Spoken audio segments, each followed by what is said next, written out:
വലിയ നോമ്പിൻ്റെ 41 ദിവസം ക്രിസ്ത്യാനികൾ ഉണ്ടാക്കി വരുന്ന ഒരു പലഹാരമാണ് കൊഴുക്കട്ട. കൊഴുക്കട്ടയ്ക്ക് പിറകിൽ ഒരുപാട് കഥകൾ ഇന്ന് പ്രചാരത്തിലുണ്ട്.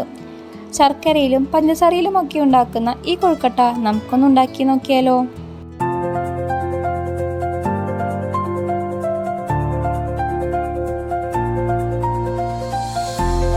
ആദ്യം നമുക്ക് കൊഴുക്കട്ടയിൽ ചേർക്കാനുള്ള ഫില്ലിങ് തയ്യാറാക്കിയെടുത്താലോ?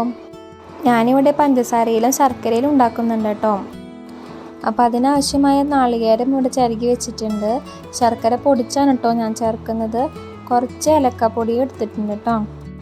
അപ്പോൾ പകുതി നാളികേരം ഞാൻ ശർക്കരയിലേക്ക് മിക്സ് ചെയ്യുന്നുണ്ട്. ബാക്കി പകുതി നമുക്ക് പഞ്ചസാര മിക്സ് ചെയ്യാൻ വേണ്ടി എടുക്കാം. കുറച്ച് ഏലക്കാപ്പൊടി ഇതിൽ ചേർത്ത് കൊടുക്കുന്നുണ്ട് കേട്ടോ. ഇനി നന്നായി മിക്സ് ചെയ്തെടുക്കാം.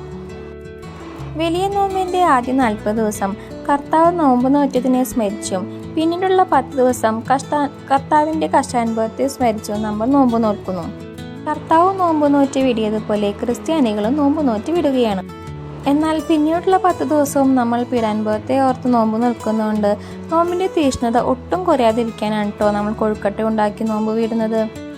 കർത്താവിനെ കല്ലെറിയാൻ ഉപയോഗിച്ച കല്ലുകളാണ് കൊഴുക്കട്ട എന്നും ലാസറിൻ്റെ ഭവനത്തിൽ വന്ന യേശുവിനെ ലാസറിൻ്റെ സഹോദരിമാർ ഉണ്ടാക്കി കൊടുത്ത പലഹാരമാണ് കൊഴുക്കട്ട എന്നും കർത്താവിനെ തൈലാഭിഷേകം ചെയ്യാനുള്ള സുഗന്ധദ്രവ്യങ്ങൾ നിറച്ച പാത്രമാണ് കൊഴുക്കട്ട എന്നുമെല്ലാം കൊഴുക്കട്ടയെ പറ്റി പ്രചാരത്തിലുണ്ട് കേട്ടോ. ആവശ്യത്തിന് ഉപ്പ് ചേർത്ത് അരിച്ചു വെച്ച അരിപ്പൊടിയിലേക്ക് തിളച്ച ചൂടുവെള്ളം ഒഴിച്ച് മാവ് മിക്സ് ചെയ്തെടുക്കുന്നുണ്ട് കേട്ടോ. വെള്ളം കൂടാതെ നോക്കണേ. വെള്ളം കൂടിയാൽ നമുക്ക് കുറച്ചും കൂടി അരിപ്പൊടി ചേർത്ത് കൊടുക്കാം കേട്ടോ. അങ്ങനെ ഞാനിതാ ഈ പരുവത്തിൽ മാവ് കുഴച്ചെടുത്തിട്ടുണ്ട് കേട്ടോ. എത്രമാത്രം ചൂടിൽ നിങ്ങൾക്ക് ഇത് യോജിപ്പിച്ചെടുക്കാൻ പറ്റുമോ അത്രയും സോഫ്റ്റ് ആയിരിക്കും കേട്ടോ നമ്മുടെ കൊഴുക്കട്ട.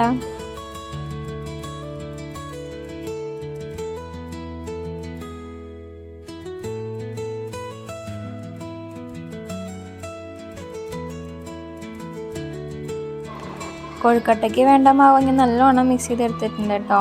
ഇനി നമുക്ക് അതിൽ നിന്ന് ഓരോ കുഞ്ഞു ബോൾസായിട്ട് കൊഴുക്കട്ട ഉണ്ടാക്കിയെടുക്കാം.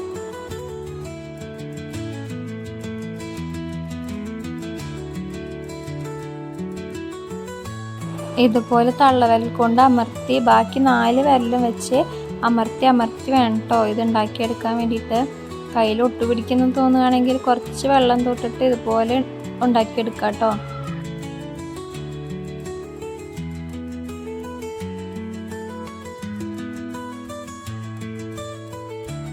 ഇനി നമുക്ക് ഫില്ലിങ് നിറച്ച് കൊടുക്കാം.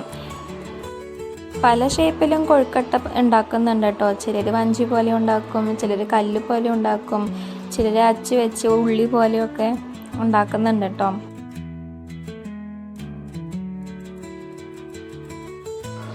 ഇതാ ഞാനിവിടെ ഇങ്ങനെ ഒരു ഷേപ്പിലാണ് കേട്ടോ ഉണ്ടാക്കിയെടുത്തിട്ടുള്ളത്. നിങ്ങൾ ഏത് ഷേപ്പിലാണ് ഉണ്ടാക്കിയതെന്നൊന്ന് കമൻറ്റ് ചെയ്യണേ.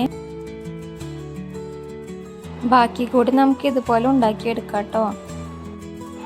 ഫില്ലിങ് ഭയങ്കരമായിട്ട് നിറയ്ക്കരുത് കേട്ടോ, അപ്പം നമുക്ക് മൂടാൻ പറ്റില്ല. കുറച്ച് നിറച്ചാൽ മതിയാവും കേട്ടോ.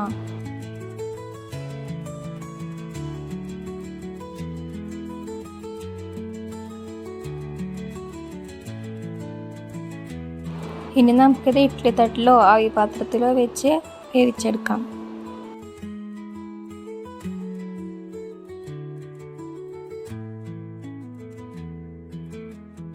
അപ്പോൾ സ്വാദിഷ്ടമായ നമ്മുടെ കൊഴുക്കട്ട ഇവിടെ റെഡി ആയിട്ടുണ്ട് കേട്ടോ.